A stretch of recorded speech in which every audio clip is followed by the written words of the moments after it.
إن الحمد لله نحمده ونستعينه ونستغفره ونعوذ بالله من شرور أنفسنا ومن سيئات أعمالنا من يهد الله فلا مضل له ومن يضلل فلا هادي له أشهد أن لا إله إلا الله وحده لا شريك له وأشهد أن محمدا عبده ورسوله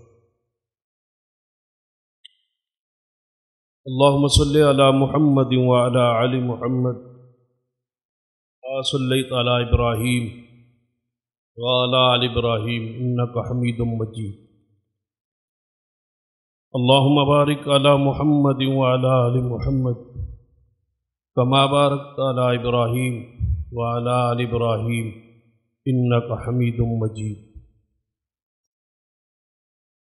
أما بعد فإن خير الحديث كتاب الله وخير الهدي هدي محمد صلى الله عليه وآله وسلم وشر الأمور محدثاتها وكل محدثة بدعة وكل بدعة ضلالة أما بعد فأعوذ بالله السميع العليم من الشيطان الرجيم من حمزه ونفخه ونفثه بسم الله الرحمن الرحيم وما آتاكم الرسول فخذوه وما نهاكم عنه فانتهوا واتقوا الله إن الله شديد العقاب رب اشرح لي صدري ويسر لي أمري واحلل عقدة من لساني يفقهوا قولي رب زدني علما سبحان ربك رب العزة عما يصفون وسلام على المرسلين والحمد لله رب العالمين. حضرات،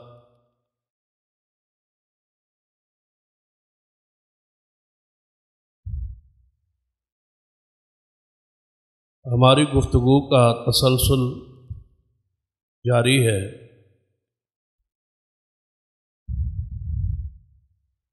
وہ اعتراضات، وہ ابہامات، وہ اشکالات جو صحابہ کرام رضوان اللہ علیہم اجمعین کے حوالے سے پیش کیے جاتے، جس کی بنیاد پر صحابہ کرام پر طعن اور تشنیع ہوئی.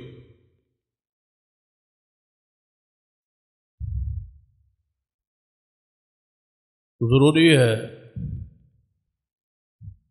کہ جو اشکالات ہیں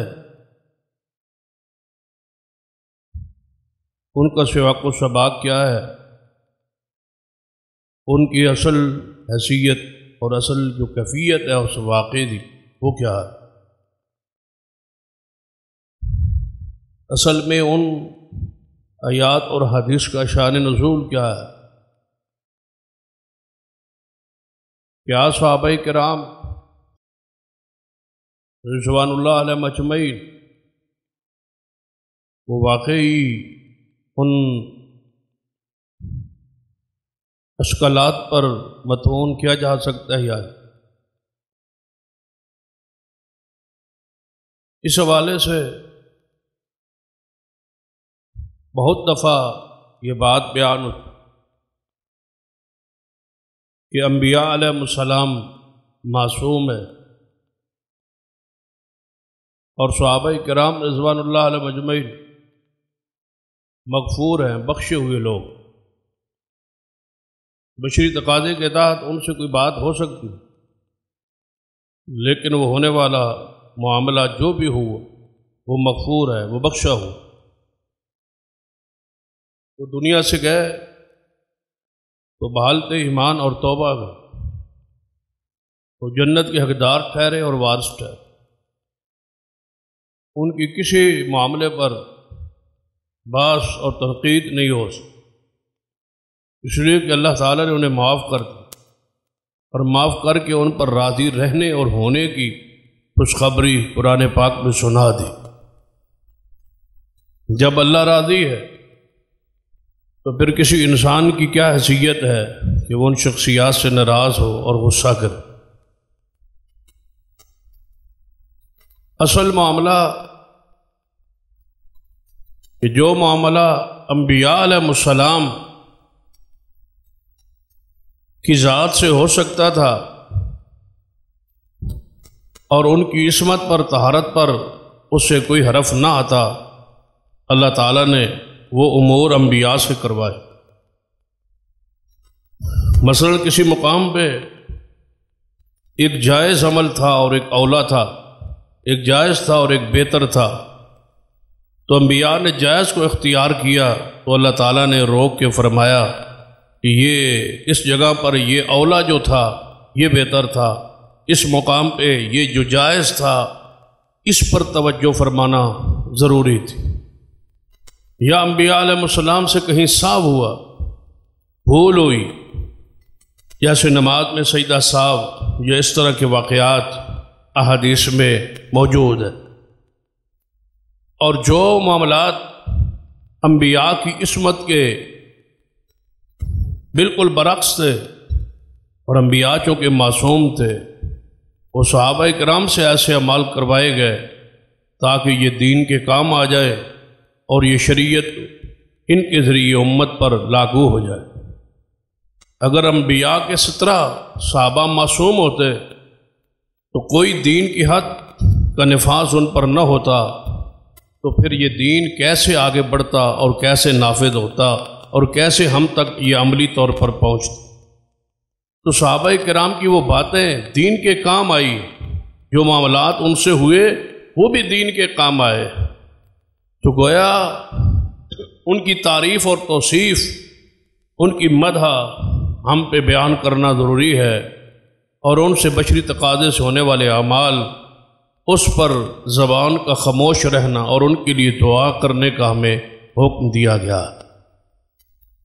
ان تمہیدی کلمات کے بعد صحابہ کرام رضوان اللہ علیہ مجمعین پر جو الزامات اور ابہامات پیدا کیے جا رہے ہیں اور عوام میں معروف کیے جا رہے ہیں، ان میں سے ایک سب سے بڑا اعتراض وراثت رسول صلی اللہ علیہ وسلم کے حوالے سے ہے،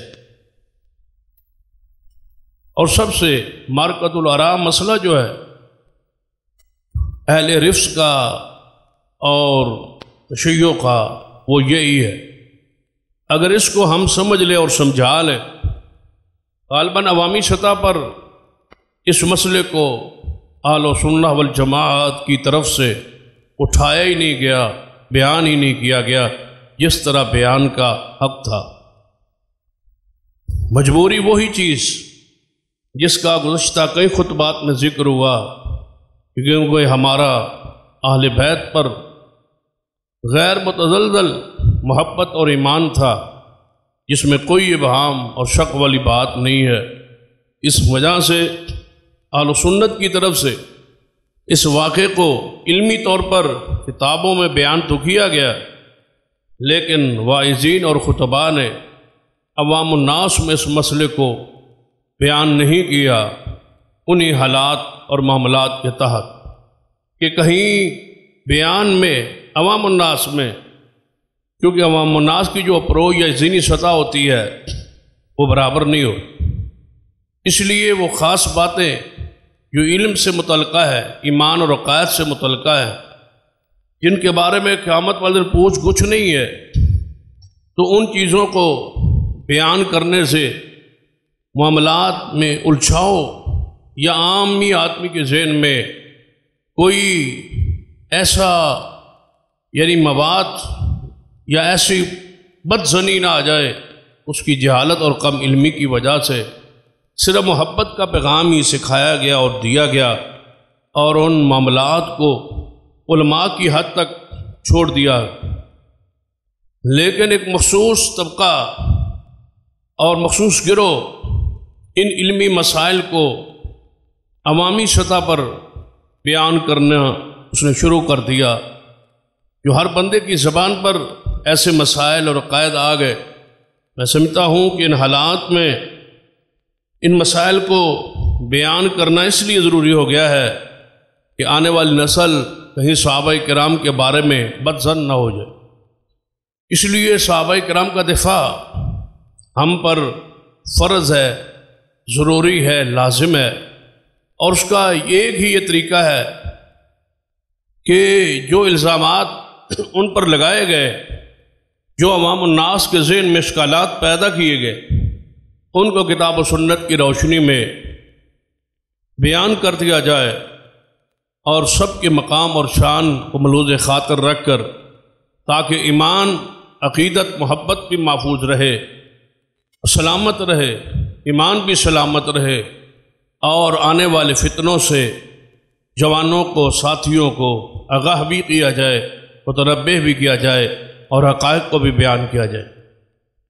تو وراثت رسول صلی اللہ علیہ وسلم کا مسئلہ کچھ اس طرح ہے کہ قرآن پاک میں حکم عام ہے کہ اللہ تعالیٰ یوصیکم اللہ فی اولادکم للذکر مثل حظ الانثیین، اللہ تعالیٰ حکم دیتا ہے، تمہیں وصیت کرتا ہے کہ اولاد کے حوالے سے بچیوں کو اور بچوں کو، بیٹوں اور بیٹیوں کو ان کا پورا حصہ دو۔ حدیث پاک میں بھی ہے اعدلوا بین اولادکم، اپنی اولاد کے درمیان ہر معاملے میں انصاف سے کام لو۔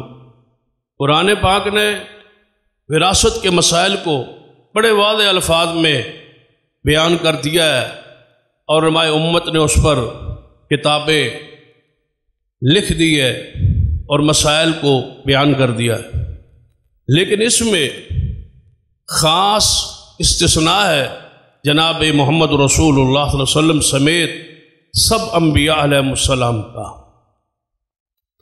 پوری امت کا اجماع ہے، پوری امت متفق ہے کہ انبیاء علیہ السلام کی وراثت جو ہے، جو ترکہ ہے، جو وہ مال چھوڑ کے جاتے ہیں، وہ تقسیم نہیں ہوتا اولاد میں، ان کے ورثاء میں، بلکہ وہ صدقہ ہوتا ہے، تاکہ یہ دنیا جان لے کہ یہ مال لینے اور کمانے نہیں آئے، یہ تو صرف اللہ کی طرف سے دائی بن کے آئے تھے، دین پہنچانے آئے تھے۔ اگر انبیاء علیہ السلام دنیا کا مال اکٹھا کرنے لگ جائے اور اپنی اولاد کو ڈھیروں پیسہ اور مال کا وارث بنا جائے تو بھلا تصور کرے کہ امت جو ہے ان کی حالت کیفیت کیا ہو۔ اس لیے اللہ تعالیٰ انبیاء علیہ السلام کو کے لیے یہ خاصہ بنا دیا کہ ان کی وراثت، علمی وراثت، ان کی سنت، ان کا طریقہ تو امت میں موجود رہتا ہے، اور یہی ان کا ترکہ اور یہی ان کا ورثہ ہوتا ہے۔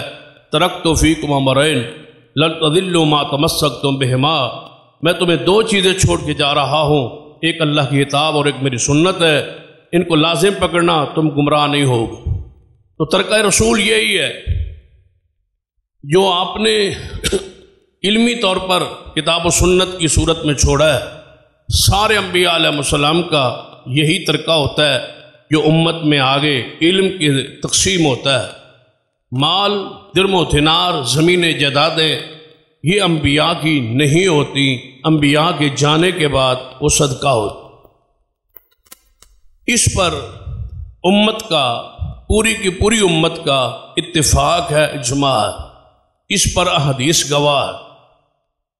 لیکن اہل تشیع نے اس مسئلے میں امت سے اختلاف کیا ہے اور کہا ہے کہ انبیاء علیہ السلام کی وراثت جو ہے وہ تقسیم ہوتی ہے، اور نبی علیہ الصلوۃ والسلام کی وراثت بھی تقسیم ہونا چاہیے تھی، اور سیدہ فاطمہ الزہرا رضی اللہ تعالی عنہا سلام اللہ علیہا ان کو وراثت سے، وراثت نبوی سے محروم کیا گیا، اور ان کے حصے کو نعوذ باللہ غصب کیا گیا۔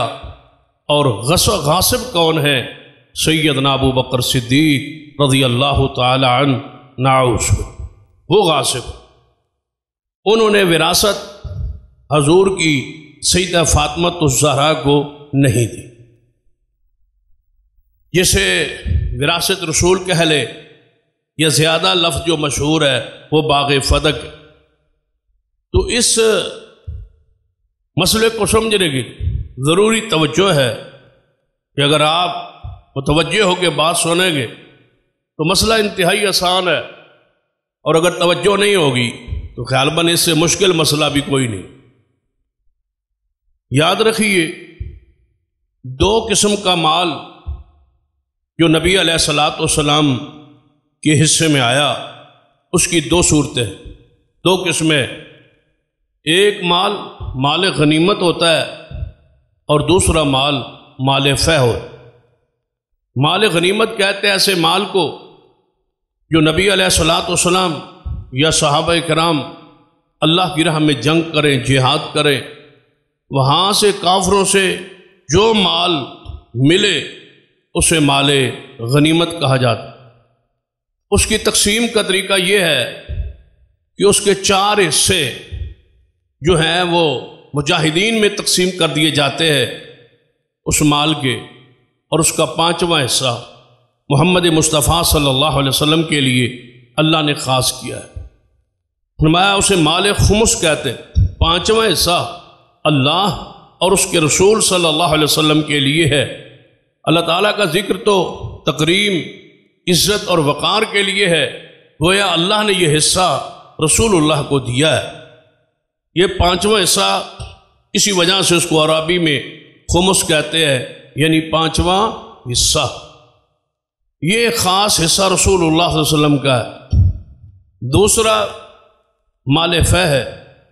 مال فہ سے مال کو کہا جاتا ہے جو صحابہ کرام یا رسول اللہ صلی اللہ علیہ وسلم صحابہ سمیت نکلے اللہ کی راہ میں، لیکن جنگ نہ ہو، مرکہ نہ ہو، بغیر لڑائی کے وہ مال حصے میں آ جائے، یا صلح ہو جائے کفار سے، وہ جزیہ ٹیکس دے کے وہ رہنے کا اعلان کرے اور اپنے اموال رسول اللہ کے حوالے کر دے، جو جنگ کے بغیر آئے اسے مال فہ کہا جاتا۔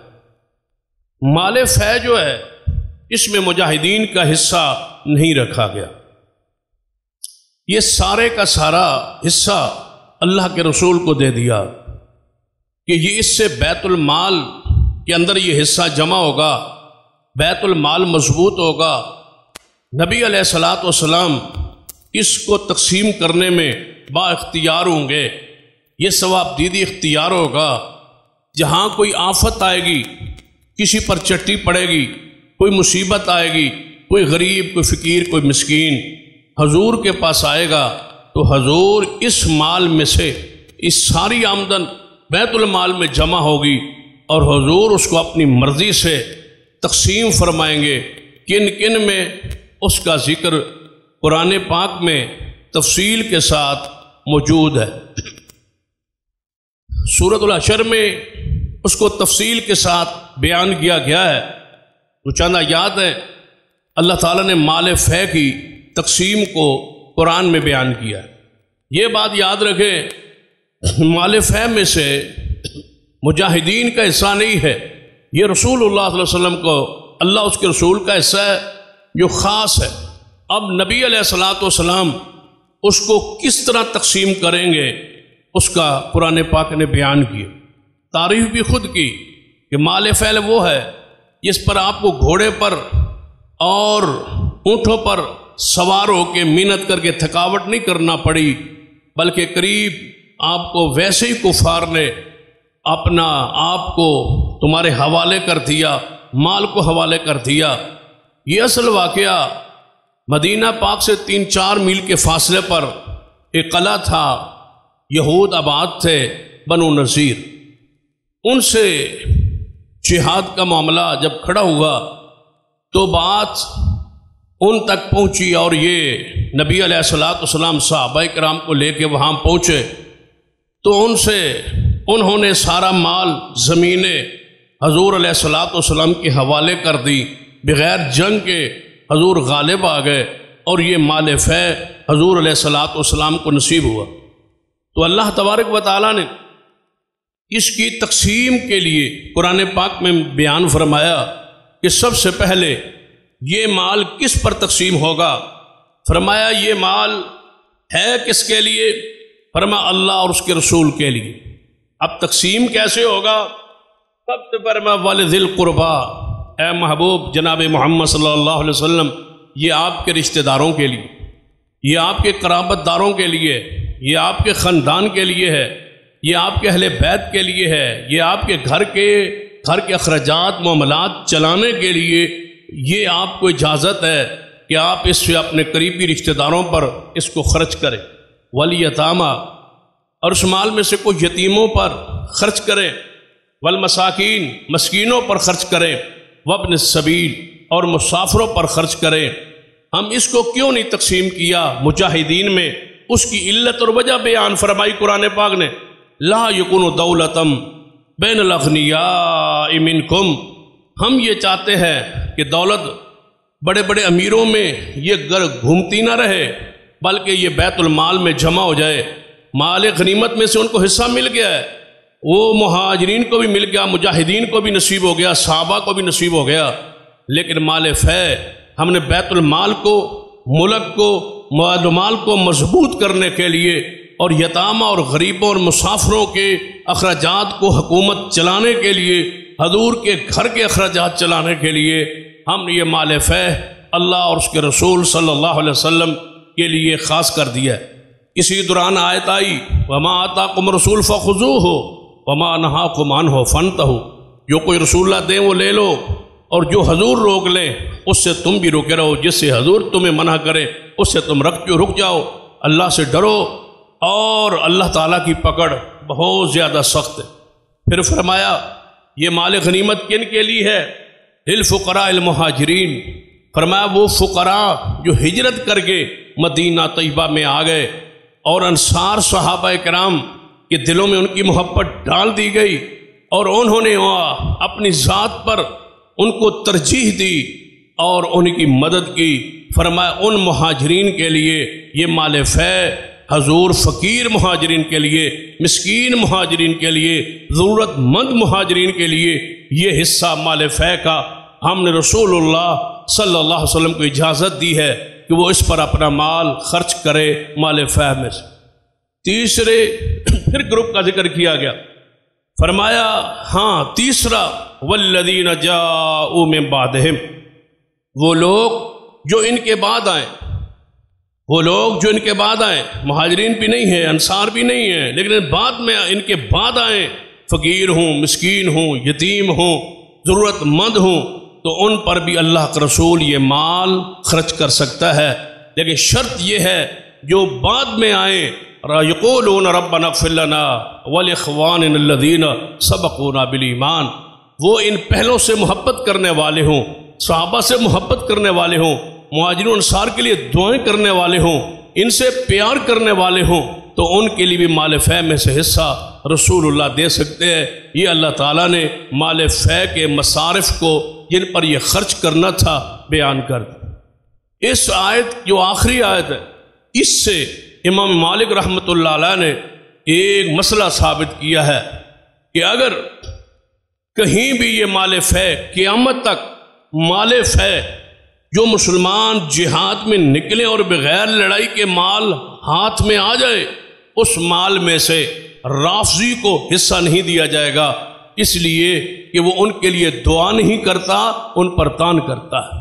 فرمایا شرط یہ ہے ربنا اغفر لنا والذین جاءوا من بعدہم یقولون ربنا اغفر لنا ولاخواننا الذین سبقونا بالایمان، جو بعد میں آئیں وہ پہلوں کے لیے دعا کریں۔ جب وہ دعا نہیں کرتے، تان کر رہے ہیں، تشنیع کر رہے ہیں، تو امام مالک فرماتے ہیں ان میں سے اگر کوئی شخص فقیر ہو، مسکین ہو، یتیم ہو، اور اس کو مال فے میں سے تعاون نہیں کیا جا سکتا، اس لیے کہ وہ دعا نہیں کرتے، صحابہ کرام پر تبرہ کرتے، ان کا کوئی حصہ نہیں ہے مال فے میں سے، وہ محروم رہیں گے صرف بغض کی وجہ سے، صحابہ کرام کے ساتھ انا کی وجہ سے۔ اب ذرا آتے ہیں مال فے کو، آپ نے سمجھ لیا کہ مال فے کسے کہتے، آپ نے یہ بھی سمجھ لیا کہ مال فے کن کن پر خرچ ہوتا ہے، اس میں سے حصہ مجاہدین کا نہیں، رسول اللہ صلی اللہ علیہ وسلم کا ہے۔ اب ذرا آتے ہیں کہ مال فے کیا ہے اور مال خمس کون کون سا ہے۔ یہ وہ علاقہ جو بنو نذیر کا علاقہ فتح ہوا بغیر جنگ کے، یہ کیا ہوا؟ مال فے ہے۔ مدینے میں اور بھی کچھ ایسی جگہیں جو بغیر جنگ کے ہاتھ آئیں، وہ مال فے ہے۔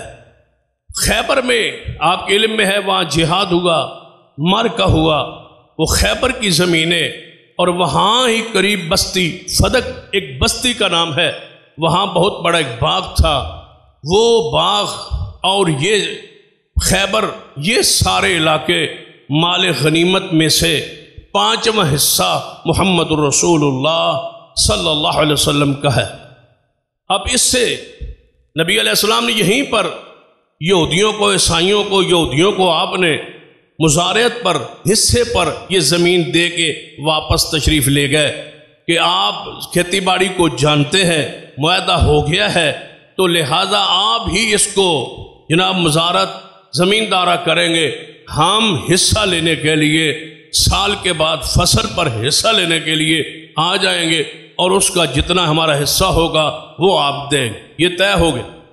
اب نبی علیہ السلام کے زمانے میں مال فے کی آمدن آتی، مال غنیمت کی آمدن آتی، اس میں سے 5واں حصہ اور مال فے سارے کا سارا بیت المال میں جمع ہوتا۔ حضور علیہ السلام اس میں سے گھر کے اخراجات، بیویوں کے اخراجات، اہل بیت کے اخراجات چلاتے، اور باقی بیت المال غرباء پر، یتیموں پر، مساکین پر خرچ ہوتا رہا۔ حضور دنیا سے تشریف لے گئے۔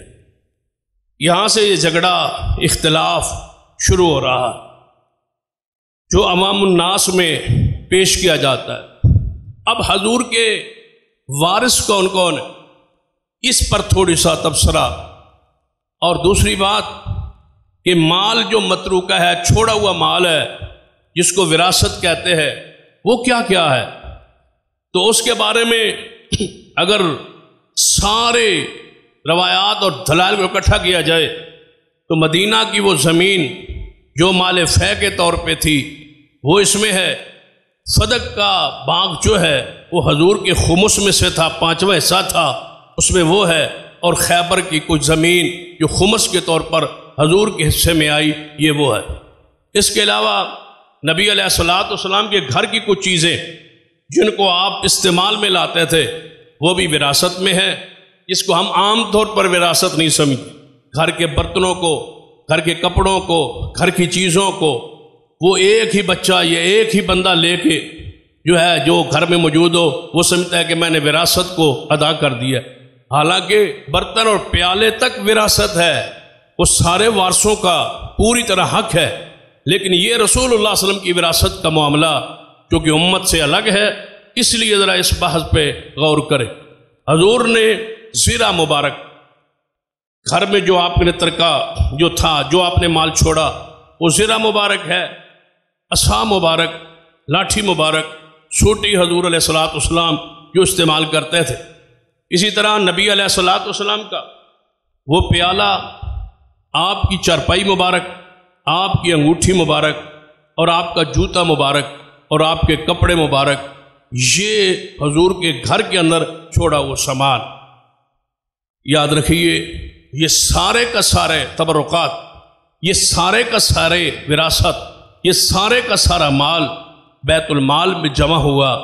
کسی اہل بیت میں سے کسی نے اس پر اپنا وراثت کا حق نہیں جتوایا اور نہیں ذکر کیا۔ یہ ساری چیزیں، انگوٹھی بھی کس کے پاس رہی؟ صدیق کے پاس۔ پھر کس کے پاس رہی؟ سیدنا عمر کے پاس، وہ جس پر مہر کا کام کرتی تھی۔ پھر کس کے پاس رہی؟ سیدنا عثمان کے پاس۔ پھر سیدنا عثمان کے ہاتھوں سے وہ کنویں میں گری تھی، اس پر پانی نکلوایا گیا، کیچڑ کو چھانا گیا کہ شاید وہ انگوٹھی ملی، لیکن نہ مل سکی۔ تو گویا حضور کی وراثت کدھر جا رہی ہے؟ اولی الامر کے پاس، حکومت کے پاس، بیت المال کے اندر جمع ہو رہی ہے۔ یہ حضور کے تبرکات بھی اہل بیت نے نہیں رکھے، نہ اہل بیت، کیونکہ حضور کی وراثت کے بارے میں وہی اصول جو اس پر امت کا اجماع اور اتفاق ہے۔ اب ذرا غور کرتے ہیں کہ وارث کون کون تھا۔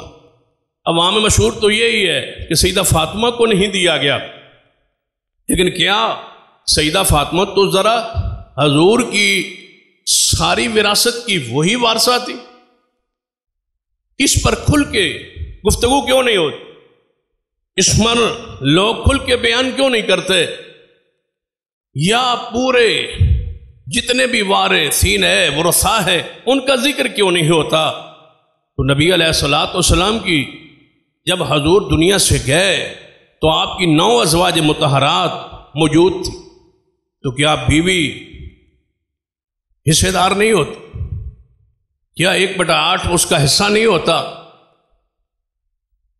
کیا حضور کی اگر وراثت تقسیم ہوتی ہے، ایک تو ہے کہ تقسیم نہیں ہو رہی، یہ آگے مسئلہ آئے گا، لیکن اگر فرض کیا تقسیم ہو تو پھر وارث کون کون ہے؟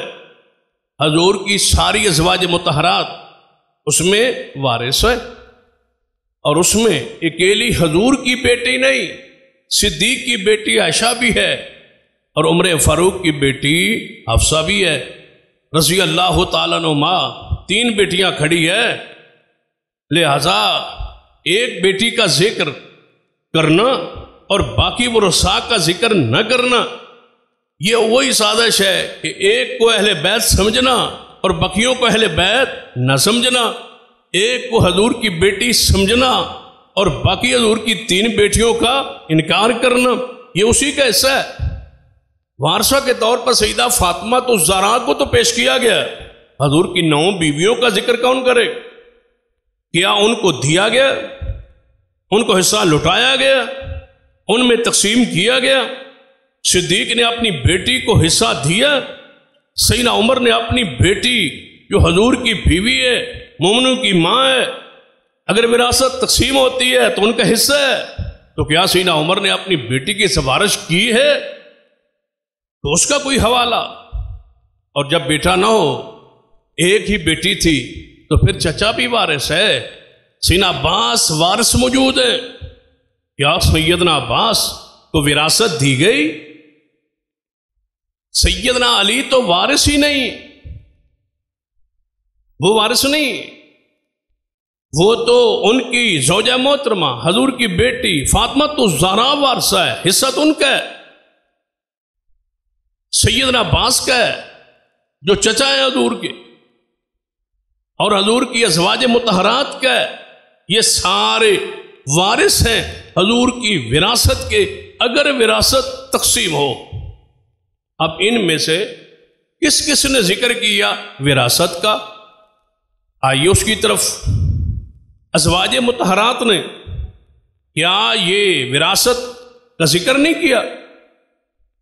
ساری ازواج مطہرات نے سیدنا عثمان بن عفان کو بلایا، پہلے ان کا ذکر کرتے ہیں نا، پھر سیدہ فاطمہ الزہرا کا ذکر خیر، ذکر پاک آئے، بلایا گیا سیدنا عثمان بن عفان رضی اللہ تعالی۔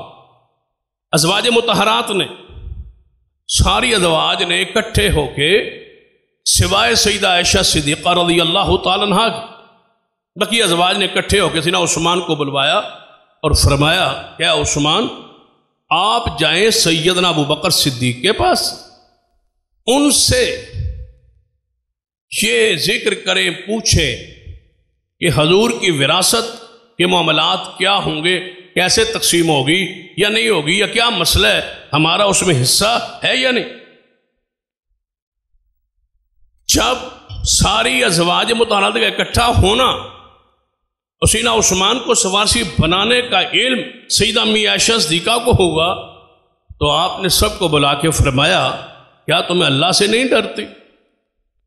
کیا تمہارے علم میں وہ حدیث رسول نہیں ہے کہ نبی علیہ الصلوۃ والسلام نے فرمایا لا نورث ما ترکنا فہو صدقۃ، ہم انبیاء وارث نہیں بنائے جاتے، جو ہم چھوڑ جائیں وہ صدقہ ہوتا ہے، تو حضور کا جو مال چھوڑا ہوا ہے وہ تو صدقہ ہے، وہ تو ہمارا حق ہی نہیں ہے۔ ساری ازواج مطہرات نے امی عائشہ سے اس حدیث کو سن کے ارادہ ترک کر دیا، جن عثمان کو نہیں بھیجا۔ یہ ہے ازواج مطہرات۔ صرف سیدہ فاطمہ الزہرا نے ہی سوال نہیں کیا، ازواج مطہرات نے بھی کیا ہے۔ اس کو ہم نے بیان کرنا تھا کہ جو جواب وہاں ہے وہی جواب یہاں ہے. ازواج مطہرات خاموش ہیں، حدیث کے بعد کوئی بات نہیں کی، کوئی غصہ نہیں کیا، کوئی ناراضگی نہیں کی، اس پر کوئی خطبہ اور وعظ نہیں ہوتا. یہ محرومہ ہیں ساریہ، ان کو حصہ نہیں دیا گیا، ان کی مظلومیت بیان نہیں ہوتی، ان کا ذکر نہیں ہوتا. کیونکہ لوگوں کو پتہ ہے کہ لوگوں کے دلوں کے حساس معاملات جو ہیں وہ سیدہ فاطمہ الزہرا کے ساتھ محبت عقیدت کی انتہا ہے، وہاں سے لوگوں کو بھڑکایا جا سکتا ہے، لوگوں کے اندر آگ لگائی جا سکتی ہے، لوگوں کے دلوں کے اندر میل کچیل صحابہ کرام کے بارے پیدا کرنا آسان ہے. یہ آج کی نہیں، یہ یہودیوں کی پرانی سازش. اس وجہ سے ایک واقعے کو اتنا بیان ہوا کہ خود بھی شاید وہ سمجھ رہے کہ ہم سچ بول رہے ہیں، سچ کہہ رہے. حتیٰ کہ آپ نے گاڑیوں کاروں کے پیچھے لکھا ہوا ہم نے دیکھا ہے محرومہ فدق. ان سیدہ فاطمہ الزہرا کو محرومہ لکھا ہے کہ وہ فدق سے محروم کر دی. اور پھر پیش کرتے ہیں عدالت صدیق میں، وہ پیش ہوئی. پھر کہتے ہیں ہم نے سنا ہے اپنے کانوں سے، ذاکروں سے، 4 گھنٹے اما فاطمہ الزہرا باہر کھڑی رہی، اندر آنے ہی نہیں دیا صدیق نے دربار میں. 4 گھنٹے ان سیدہ فاطمہ کھڑی تھی اور یہ بدبخت باہر گھڑی لے کے کھڑا تھا. یعنی یہ نوٹ کر رہا تھا ٹائم، تاکہ میں جا کے بتاؤں دنیا کو کہ کتنے گھنٹے فاطمہ الزہرا کھڑی رہی. یعنی گھنٹے بھی سوئیاں لے کے پوری گھڑی لے کے کھڑے ہیں. یہ بدماش جھوٹ بول رہے. 4 گھنٹے کھڑی رہی، اور ہو سکتا ہے یہ ٹائم بھی بیان کریں، وقت بھی بیان کر رہے. حالانکہ ایسا نہیں، کہیں گھڑی کا اور وقت کا اور گھنٹوں کا ذکر موجود نہیں. حتیٰ کہ آپ حیران ہوں گے، صحیح البخاری میں جو سیدہ کے جانے کا ذکر ہے نا، وہاں ساری اس بخاری کی وہ ساری روایات پڑھی جائے، 2 قسم کے الفاظ ہیں. ایک میں ہے جات، ایک میں بعض روایات میں ارسلت. اب دونوں کا معنی کیا ہے؟ سیدہ فاطمہ الزہرا صدیق کے پاس آئیں وراثت کے معاملے کے لیے پوچھنے کے لیے، اور بعض روایات میں ہے ارسلت، آپ نے پیغام بھیجا، بندہ بھیجا. اب دونوں الفاظ ہیں بخاری میں، اور عجیب تطبیق دی ہے بعض علماء نے. کہتے ہیں غالب گمان یہی ہے، یہی بات زیادہ قرین قیاس ہے کہ بندہ بھیجا. کیوں؟ جب خود آئی ہے تو پھر ارسلت کا کوئی معنی سمجھ نہیں آتا بھیجنے کا کہ بندہ بھیجا. اور جب ارسلت ہے کہ بندہ بھیجا ہے، جب بندہ بھیجا جائے تو بعض دفعہ بیان کرنے والا پیغام کو بھی آنے سے بیان کر دیتا ہے کہ اس کا پیغام آیا، یعنی وہ آیا ہے میرے پاس، اس نے یہ پوچھا ہے مجھ سے، یہ مطالبہ کیا ہے مجھ سے. تو زیادہ گمان ہے کہ مطالبہ کیا ہے، بندہ بھیجا ہے، پیغام بھیجا ہے. لیکن حدیث میں دونوں قسم کے الفاظ. مان لیا بھائی، اس کو ہم مان لیتے ہیں جات کے ساتھ کہ سیدہ فاطمہ الزہرا خود تشریف لے آئیں صدیق کے پاس، اور آ کے بڑے ترتیب سے پوچھا. ایک حدیث میں تو یہ ہے کہ فدق کے حوالے سے، مال خمس کے حوالے سے سوال کیا، وراثت رسول کے بارے میں سوال کیا ڈائریکٹ. دوسری حدیث میں ہے اس ترتیب سے سوال کیا، اور یہ بھی بخاری میں، اے ابو بکر رضی اللہ تعالی، جب آپ فوت ہو جائیں گے تو آپ کا مال کا وارث کون ہوگا؟ صدیق نے فرمایا میری اولاد. فرمایا اچھا پھر حضور دنیا سے گئے تو آپ کا وارث کون ہوگا؟ فرمایا آپ کی وراثت تقسیم نہیں ہوگی. حضور فرما گئے لا نور ما ترکنا فہو صدقۃ، جو ہم چھوڑ جائیں وہ صدقہ ہوتا ہے، ہم وارث نہیں بنائے جاتے. یہ حضور کی حدیث ہے. سیدہ فاطمہ الزہرا اس حدیث کو سن کے خاموش ہو. اس سے آگے جتنے الفاظ ہیں وہ صحیح سند سے ثابت ہی نہیں۔ فاطمہ الزہرا کا ناراض ہونا، فاطمہ الزہرا کا غصے میں ہونا، سجدہ کا صدیق سے کلام نہ کرنا، صدیق کے پاس کبھی نہ آنا، یہ سارے الفاظ صحیح سند سے ثابت نہیں۔ یہ راویوں کے اضافے، جو صحیح الفاظ ہیں وہ یہی ہے۔ انہوں نے پوچھا، صدیق نے حدیث پڑھی، وہ خاموش ہو گئے۔ ازواج رسول نے پیغام بھیجنا چاہا، حدیث سنی، خاموش ہو۔ سیدنا علی بھی ساتھ، سیدنا علی نے جب یہ حدیث سنی، اور اگلی بات سن لو جو سب سے زیادہ یاد رکھنے کے لائق، کہ یہ حدیث جو ہے کہتے ہیں سیدہ کے علم میں نہیں تھی، یہ حدیث جو ہے وہ ازواج مطہرات کے علم میں نہیں تھی، یہ صرف امی عائشہ اور صدیق کے ہی علم میں تھی۔ نبیوں کی وراثت تقسیم نہیں ہوتی، کیا ان کے علم میں یہ حدیث نہیں تھی؟ اہل بیت کے علم میں کیوں نہیں تھی؟ یہ اعتراض ہے۔ حالانکہ عقلی طور پر یہ اعتراض بنتا نہیں، ہو سکتا ہے ایک حدیث کسی کے علم میں نہ ہو، افضل کے علم میں نہ ہو، مفضول کے علم میں ہو، ایسے واقعات موجود، ایسی کوئی بات۔ کیا فرمایا تھا موسیٰ علیہ السلام نے کہ آج کے دن مجھ سے بڑا عالم کوئی نہیں ہے، اور آپ نے کیا کہا تھا؟ ایک بندہ موجود ہے جو تمہارے علم میں نہیں۔ تو کیا اس سے موسیٰ علیہ السلام کی شان پہ کوئی فرق آ گیا؟ خضر علیہ السلام مفضول ہے، موسیٰ علیہ السلام افضل ہے۔ مسئلہ موسیٰ علیہ السلام کے علم میں نہیں ہے کہ خضر دنیا میں موجود ہے، اور پھر وہ جو چیزیں پوچھتے رہے، خضر بتلاتے رہے، ان سوالات کے جوابات موسیٰ علیہ السلام کے علم میں نہیں تھے، خضر علیہ السلام کے علم میں تھے۔ وہ بچے کا قتل، وہ کشتی کا سفر، وہ دیوار کی درستگی، شان موسیٰ کی زیادہ، کلیم اللہ، یہ مسئلہ کا جواب ان کے علم میں نہیں ہے، خضر کے علم میں ہے۔ بتاؤ کوئی موسیٰ کی شان میں کوئی فرق آئے؟ ایسی کوئی بات؟ حضور نے کیا فرمایا تھا جب مدینہ تشریف لے آئے؟ صحابہ کھجوروں کو پیوند کر رہے، حضور نے فرمایا یہ کیوں کر رہے ہو؟ یا رسول اللہ صلی اللہ علیہ وسلم، اس سے کھجوریں موٹی اور زیادہ ہوتی۔ فرما رہنے دو، چھوڑ دو، ایسی محنت کر رہے ہو، چھوڑ دو اس کو۔ صحابہ نے حضور کا حکم سمجھ کے چھوڑ دی، کھجوریں ہو گئی پتلی اور باریک اور کم۔ صحابہ، یا رسول اللہ صلی اللہ علیہ وسلم، آپ کے حکم کے مطابق ہم نے تو چھوڑ دیا تھا، لیکن ہوا یہ ہے، حضور نے فرمایا تم دنیا کے معاملات سب بہتر جانتے ہو۔ مفضول صحابہ ہیں، افضل محمد مصطفیٰ صلی اللہ علیہ وسلم، لیکن زراعت کا معاملہ صحابہ کو حضور فرمایا تم سمجھتے ہو بہتر۔ یہ کون سا مسئلہ ہے؟ لیکن اگلی بات سن لو، اگر کوئی پھر بھی خاموش نہ رہے تو پھر جواب تو ضروری ہوتا ہے۔ تو جواب یہ ہے کہ یہ حدیث 10 صحابہ سے ثابت ہے، 10 صحابہ سے، صرف صدیق سے ہی نہیں، صرف امی عائشہ سے ہی نہیں۔ لطف کی بات، اس سے زیادہ اطمینان والی بات کہ اس حدیث کے راوی سیدنا علی خود بھی ہے رضی اللہ تعالی۔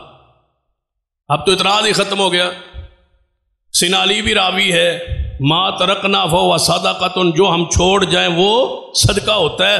اس حدیث کو سیدنا علی نے خود بیان کیا ہے، اور صحیح مسلم۔ اور اگلی بات، اس سے بھی زیادہ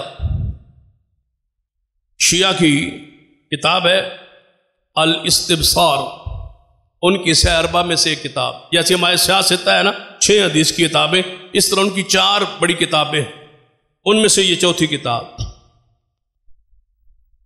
اس مصنف نے پتہ کیا بات لکھی ہے؟ کمال کی لکھی ہے، اور سارے جھگڑے ختم کر دیے ہیں۔ اس نے کہا ہے کہ ہماری فقہ میں بیٹیوں کا حصہ دینا جائز ہی نہیں، کہتا بیٹیوں کا حصہ ہی نہیں ہے، بس بات ہی ختم ہو۔ کہتا جو ہمارا مذہب ہے نا اس میں بیٹی کا حصہ ہے ہی نہیں۔ پھر آگے سوال کرتا ہے کہ پھر ہم دیتے کیوں ہیں؟ کہتا ہے دیتے اس لیے ہیں کہ اگر نہ دیں تو یہ اہل سنت ہمارے گلے پڑ جائیں گے کہ تم فاطمہ کے حصے کے لیے لڑتے ہو اور خود اپنی بیٹیوں کو دیتے نہیں ہو. تمہارا مذہب یہ کہہ رہا ہے ہم تقیہ کے طور پر اوپر سے دے رہے ہیں، ہمارا جب امام غار سے آئے گا نا ہم بیٹیوں کے حصہ دینا بند کر دیں. ہمارے مذہب میں بیٹیوں کا حصہ ہی نہیں ہے. تو پھر صدیق کا فیصلہ تو فقہ جعفری کے عین مطابق ہے. پھر اعتراض کس بات کا ہے؟ جھگڑا کس بات کا ہے؟ پھر جائیداد دو قسم کی ہوتی ہے، منقولہ اور غیر منقولہ. یہ تو فقہ جعفری میں اور مسئلہ آسان ہے کہ غیر منقولہ جائیداد میں بیٹی کا حصہ ہے ہی نہیں، تو یہ ساری جائیداد تو غیر منقولہ ہے. خمس ہو یا فے ہو، مدینے کی ہو، خیبر کی ہو، فدق کی ہو. پھر لڑائی کس بات کی ہے؟ پھر جھگڑا کس بات کا ہے؟ ذرا اس طرف توجہ کرتے کہ کس نے غصب کیا ہے؟ کہتے ہیں صدیق نے حق فاطمہ کا غصب کر لیا تھا، نعوذ باللہ. تو ذرا اس پہ غور کرتے ہیں. یار تسی بھی کوئی اپنے علاقے میں، اپنی بستی میں، اپنے محلے میں، اپنے گاؤں میں کوئی بندہ ہو نا نیک، پرسا، متقی، پرہیزگار، اس کی امانت، دیانت، صداقت، سچائی معروف ہو، تو اس پر کوئی الزام درے نا بندہ، تو بندہ کہتا ہے یار یہ بات میں مان لیتا اگر فلاں کی ہوتی، لیکن جس کا تو نے ذکر کیا وہ بندہ ایسا نہیں ہے. تو کیا رب کی زمین پہ کوئی ایسا بندہ نہیں ہے جو یہ کہے کہ یار تم صدیق کو غاصب کہہ رہے ہو؟ اللہ کی قسم صدیق ایسا نہیں ہے، صدیق نہیں ہے ایسا. کیوں؟ عقلی نقلی دلائل ہمارے پاس موجود ہے. دلائل پہ غور کیجیے. کون سا صدیق؟ ابو بکر صدیق کو کہتے ہو کہ وہ غاصب ہے، اس نے مال لے لیا ہے، سیدہ فاطمہ کا حق لے لیا ہے. ذرا اس پہ غور کرتے. غزوہ تبوک ہے، حضور فرماتے ہیں کون ہے جو تعاون کرے؟ سارے صحابہ گئے، اپنے اپنی بساط کے مطابق لے آئے. کیا زمانہ نہیں جانتا کہ صدیق گھر کا سارا سامان لے آئے؟ کس کو غاصب کہتے ہو؟ ذرا اس پہ غور کرتے. نبی علیہ السلام بیماری کی حالت میں ہے، آخری اعظام میں زندگی ہے حضور کے، سر مبارک پر پٹی باندھی ہوئی ہے، حضور ممبر پہ بیٹھے ہیں، فرماتے ہیں صحابہ سن لو، جتنا مجھ پر مال اور مال کے لحاظ سے مجھ پر، اسلام پر خرچ صدیق نے کیا اتنا کسی نے نہیں کیا. اس کے احسانات یہ ہے اس نے مال مجھ پر خرچ کیا ہے، اس کے احسانات کا بدلہ میں محمد نہیں دے سکتا، اللہ قیامت بدلہ عطا کرے. اس نے غصب کیا ہے جس کے بارے میں حضور آخری خطبے میں فرما رہے ہیں کہ صدیق کے مالی لحاظ سے مجھ پر اسلام پر احسانات ہیں. مال تو صدیق پیش کر رہے. تو یہ ایک موقع بتلائیے جہاں صدیق کا مال نہ ہو. ہجرت کا سب سے مشکل ترین سفر ہے. پڑھیے کتب حدیث اور کتب سیر. جب حضور نے ہجرت کا سفر شروع کیا، حضور پاک اپنے گھر پاک سے نکلے، 5 درم و دینار، سونا چاندی، کپڑے، سواری کچھ بھی نہیں تھا. وہاں سے لے کر مدینے تک جتنا خرچ ہوا وہ صدیق کا. پڑھیے احادیث کی کتاب ہے. صدیق نے کہاں خرچ نہیں کیا. آگے بڑھتے صدیق خلافت کے منصب پہ آ گئے. لوگ کہتے ہیں نا 2.5 سال خلافت، تسی ہن پاکستان کسی نے 2 مہینے مشاورت مشیر بنا دو، وزیر بنا دو، 2 4 5 مہینے بنا دو، پھر ویکھنا کنیاں پشتا کھاندیاں نو دا مال. صدیق 2.5 سال خلیفہ رہے. 2.5 سال کیا ترکہ چھوڑا صدیق نے پچھلوں کے لیے. فدق تو سنبھال لیا تھا، خیبر تو لے لیا تھا، مدینے کی زمینیں ساری سمیٹ لی تھی بقول رافضیت کے، پھر جاتے ہوئے جگیریں چھوڑ جاتے، اولاد کو دے جاتے، عائشہ صدیقہ کو، عبد الرحمن بن ابی بکر کو، بیٹوں کو، اولاد کو دے جاتے۔ جب صدیق دنیا سے گئے، ایک غلام اور ایک چادر چھوڑی، اس کے علاوہ صدیق نے کچھ نہیں چھوڑا، صرف ایک غلام، صرف ایک چادر کپڑے کی، بس کوئی مائی کا لال اس کے علاوہ صدیق کی وراثت ثابت کر۔ ہم تو خاموش اس لیے رہتے ہیں کہ ہمارا سارے صحابہ سے پیار ہے اور سارے اہل بیت سے پیار۔ لوگ سمجھتے ہیں کہ دلائل نہیں ہے یا کتابوں میں حوالے موجود نہیں، وگرنہ کبھی ایسا میدان لگے کہ صدیق کے جانے کے بعد صدیق کی وراثت کیا تھی جو تقسیم ہوئی، سیدنا عمر کی شہادت کے بعد عمر پاک کی وراثت کیا تھی جو تقسیم ہوئی، سیدنا عثمان غنی تھے، مالدار تھے، سخی تھے، جب دنیا سے گئے کتنا مال متروکہ تھا، کتنا مال وراثت تھی جو تقسیم ہوئی، شیر خدا محبوب خدا جب دنیا سے گئے تو ان کا کتنا مال تھا جو وراثت بچوں میں تقسیم ہوئی، چاروں کا الگ الگ بیان کیجئے، دنیا کی ساری کتابیں کھولیے، پھر تمہاری آنکھ کھلے،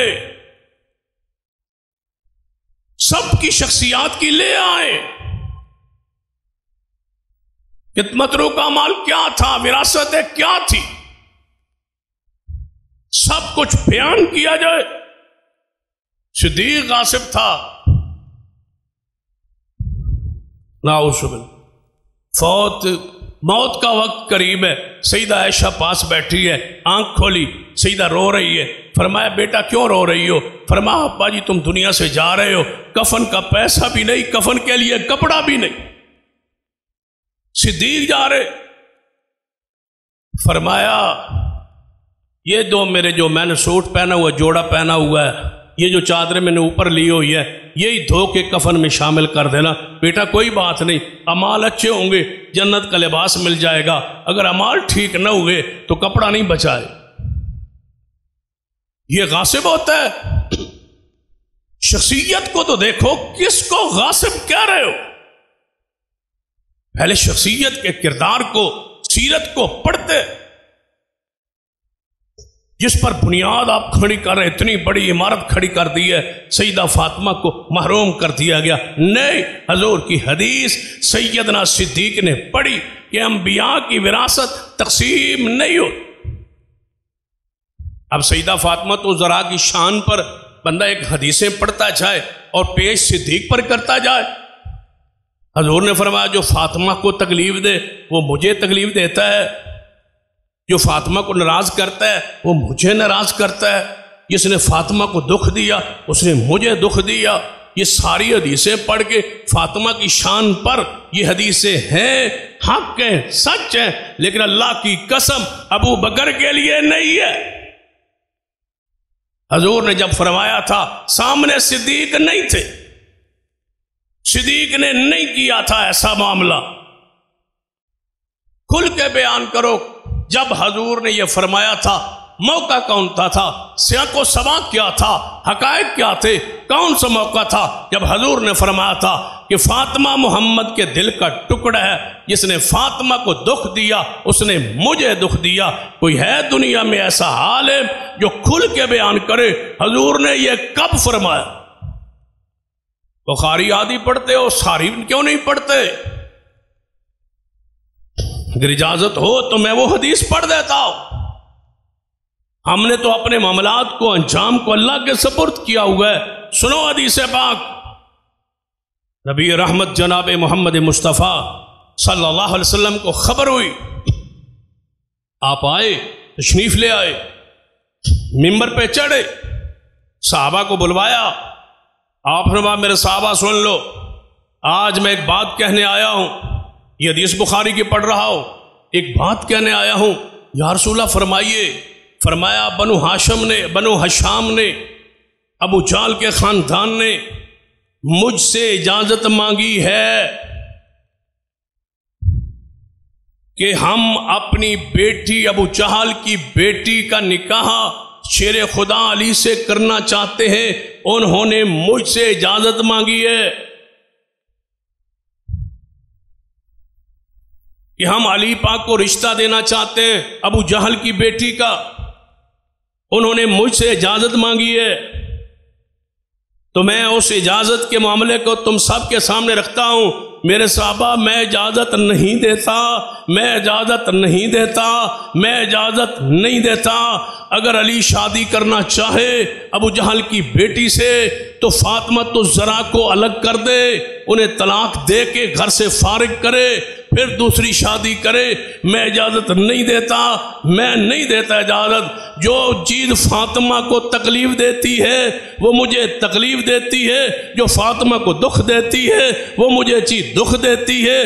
فاطمہ جس چیز سے دکھی ہوتی ہے میں اسی چیز سے دکھی ہوتا ہوں۔ فاطمہ محمد کے دل کا ٹکڑا ہے، جس نے اسے ناراض کیا اس نے محمد مصطفیٰ کو ناراض کیا۔ علی پاک کھڑے ہوئے، یا رسول اللہ میں نے ارادہ ترک کر دیا، میں جو ہوا سو ہوا، معذرت چاہتا ہوں۔ حضور نے نیچے اتر کے علی پاک کو گلے لگا لیا۔ معاملہ تو یہ تھا، صدیق کو کب فرمایا تھا کہ جس نے فاطمہ کو ناراض کیا اس نے مجھے ناراض کیا؟ اصل واقعہ کیوں چھپاتے ہو؟ حضور نے فرمایا میرا داماد بڑے بیٹی زینب کا شوہر ابو العاص، اس نے ہر بات جو مجھ سے کی اپنا وعدہ پورا کیا۔ علی پاک نے دوسری شادی کا پروگرام بنایا، اس پر حضور نے یہ خطبہ دیا، فاطمہ میرے دل کا ٹکڑا ہے، جب تک ہم جی رہے ہم تو ایسی ڈنڈی نہیں مارنے دیں۔ کہاں کی روایت، کہاں پرفیکٹ؟ گھر کے معاملات صدیق پرفیکٹ؟ ایسا نہیں ہو سکتا۔ حضور کی وراثت تقسیم نہیں ہوتی، سیدہ نے قبول کیا۔ ایک اور واقعہ کی طرف، حدیث کی طرف اشارہ کرتا ہوں۔ یہ وراثت جب تقسیم نہ ہوئی بیت المال میں چلی، سیدنا علی نے خطبہ دی، صحیح بخاری میں، اے ابو بکر ہم آپ کی شان کو فضیلت کو جانتے ہیں، اس میں کوئی شک نہیں، آپ نے جو فیصلہ کیا درست ہے۔ پھر سیدنا صدیق نے خطبہ دی، فرمایا علی اللہ کی قسم یہ حضور کی حدیث ہے، وگرنہ مجھے حضور کے رشتہ دار اپنے رشتہ داروں سے زیادہ پیارے ہیں۔ وہ لڑے نہیں ہے، وہ مدعی نہیں ہے، آپ لڑائی پا کے بیٹھ، ایسے سمجھ نہیں آئی تو بڑے کھلے الفاظ میں کہتا ہوں،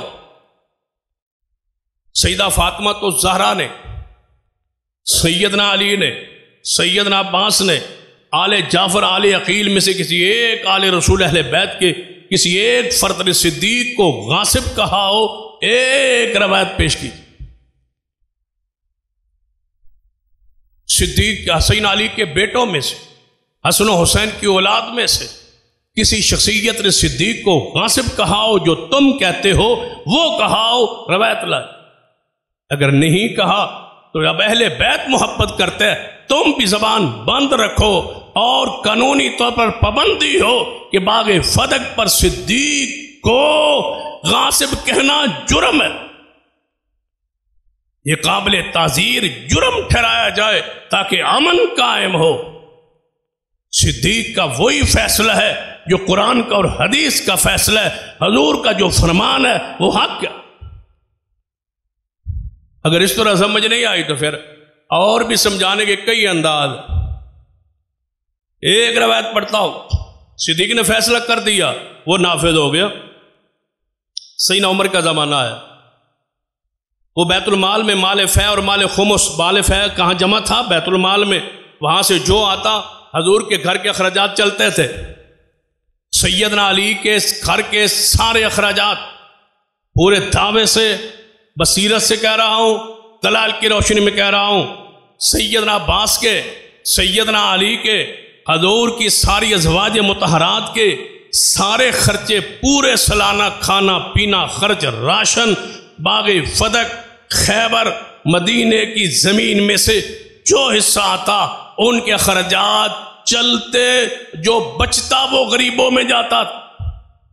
صدیق نے یہ عمل جاری رکھا حضور کے بعد، وظیفہ جاتا تھا، خرچہ جاتا تھا، راشن جاتا تھا۔ سیدنا علی کوئی کام کاروبار نہیں فرماتے تھے، یہیں سے جاتا تھا اور اسی سے گھر کے اخراجات چلتے تھے۔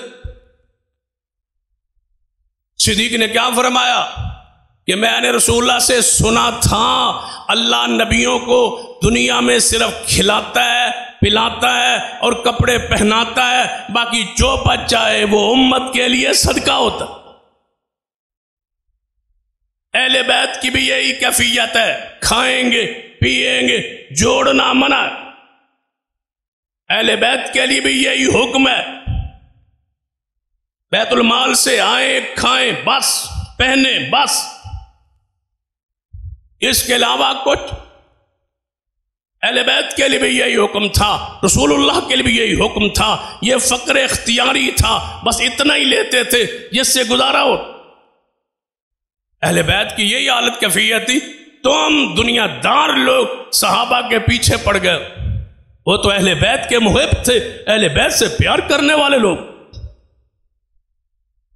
سیدنا عمر کا زمانہ خلافت آ گیا، حضور صدیق دنیا سے چلے، سیدنا علی اور عباس دونوں آئے رضی اللہ تعالیٰ، ایک حضور کا چاچا دوسرا حضور کا داماد، دونوں تھے۔ سیدہ فاطمہ ہی دنیا سے جا چکی، کہنے لگا ہے عمر یہ تو ہم نے سمجھ لیا، اس پہ ذرا غور کرنا ہے، حدیث سمجھنے والی ہے صحیح البخاری کی، ہم نے ایک مسئلہ آپ سے پوچھنا ہے، جی فرماؤ۔ فرمایا اچھا باغ فدق، وہ خیبر، وہ ساری زمینیں جو وراثت حضور تقسیم نہیں ہوئی، لیکن کوئی نہ کوئی بندہ جاتا تو ہے نا، وہاں سے حصہ لے آتا ہے، اس کی دیکھ بھال کرتا ہے، نگرانی کرتا ہے۔ فرمایا ہاں جاتا ہے۔ فرمایا وہ نگرانی ہمیں نہیں مل سکتی، وہ نگرانی ہمیں دے دیں، ہم جائیں گے حصہ پوری امانت سے لائیں گے، بیت جو ہمارے گھر کے اخراجات ہیں وہ رکھ لیں گے، باقی سب کچھ بیت المال میں جمع کرا دیں گے۔ اس وعدے پر، اس بات پر آپ ہمیں نگرانی دے سکتے ہیں؟ سیدنا عمر نے سوچا اگر آل رسول اہل بیت نگرانی لے کے، میں بھی تو کسی بندے کو بھیجنا ہے، وہ لے آئے گا، اہل بیت کو دوں گا، جو بچے گا بیت المال میں دوں گا، اگر یہی کام اہل بیت کرے تو اس میں اور کیا اعتراض ہو؟ فرمایا ٹھیک ہے تم لے لو، مجھے کوئی اعتراض نہیں، اللہ کو عہد بنا کے دو، وعدہ کرو کہ جو خرچ ہوگا اس کے سے جو بچے گا بیت المال کے، جی وعدہ ہے۔ اب کون سنائے یہ حدیث؟ نگرانی لے کے دونوں تشریف لے آئے گھر، جب گھر آئے عباس و علی رضوان اللہ علیہ مجمعین، چاچا بھتیجا دونوں بیٹھے، فرمایا نگران تجھے بنایا یا مجھے بنایا؟ اور کرنا، نگران تجھے بنایا یا مجھے بنایا؟ سیدنا علی نے فرمایا مجھے، سیدنا عباس نے فرمایا آپ کیوں، آپ تو داماد ہیں، میں اصل وارث تو میں ہوں، چاچا مجھے، میں جاؤں گا، انہوں نے کہا میں جاؤں گا، انہوں نے کہا میں جاؤں گا۔ اختلاف ہوا چچا بھتیجے کا، کون بیان کرے؟ فاطمہ تو ذرا کہانا صدیق کے پاس بیان کرتے ہو، یہ کیوں نہیں بیان کرتے؟ یہ بھی تو بخاری میں ہے، ذرا اس کو جرت کرو کہ بیان کرو، 3009 حدیث ہے صحیح البخاری کی۔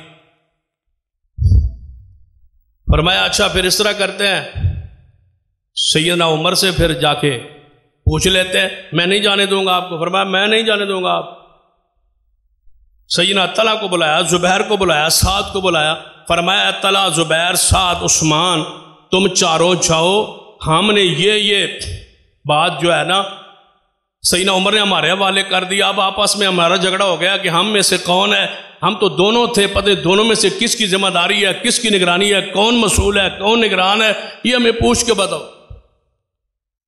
ٹھیک ہے، وہ چاروں چلے گئے، یا سیدنا عمر کے پاس بیٹھے، ایک بندہ اور آیا ہوا تھا، آپ اس کو مال دے رہے تھے، سیدنا طلحہ، زبیر، سعد، عثمان بھی پہنچ گئے، اجازت چاہی، یرفع آپ کا غلام تھا، اس نے کہا باہر 4 صحابہ بڑے کبار آئے، فرما بلاؤ، بلایا گیا۔